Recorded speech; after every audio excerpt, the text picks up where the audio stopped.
اللهم صل وسلم وبارك على سيدنا محمد. ازيكم عاملين ايه؟ يا رب تكونوا بخير. النهارده اتطلب مني حاجه حلوه ابني ياكلها، فقمت اعمل باللي موجود عندي. زي ما حضراتكم شايفين، هنزل بكوبايتين حليب، 3 معالق كاستر، 3 معالق سكر. هقلبهم على البارد وهولع النار، وهبدأ اقلب زي ما حضراتكم شايفين لحد ما يستوي معايا. وهنا كده الكاستر بقى جاهز معايا. هنغرفه في البولة زي ما حضراتكم شايفين، وهنعمل حساب ان في طبقة تانية لسه هعملها. كده تمام، غرفتها وبقت جاهزة. هنجهز الطبقة التانية، كوبايتين حليب، وبعد الكوبايتين حليب هنزل فيهم بمعلقة كاكاو واحدة زي ما حضراتكم شايفين، وهقلب برضو على البارد. وبعد كده هحط معلقتين نشا، وهحط معلقتين سكر، وكل ده بدوب على البارد الأول.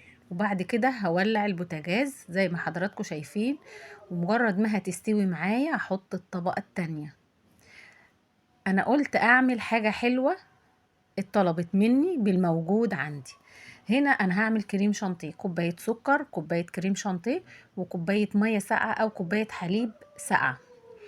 انا هنا مش هعملها ان انا اعملها ببلبله او بورده او باي شكل، لا انا عاملاها خفيفه بحيث ان انا هديها طبقه بس على الوش، بتدي طعم كويس، طعمها حلو.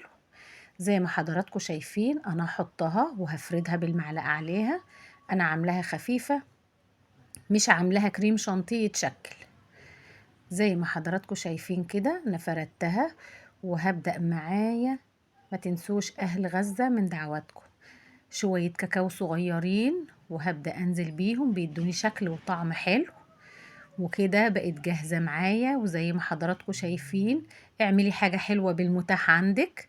انا ابني طلب مني حاجة حلوة بالليل، قمت عملتها زي ما حضراتكم شايفين. هندوق. ما تنسوناش في اللايك والشير والاشتراك. اشوفكم على خير ان شاء الله.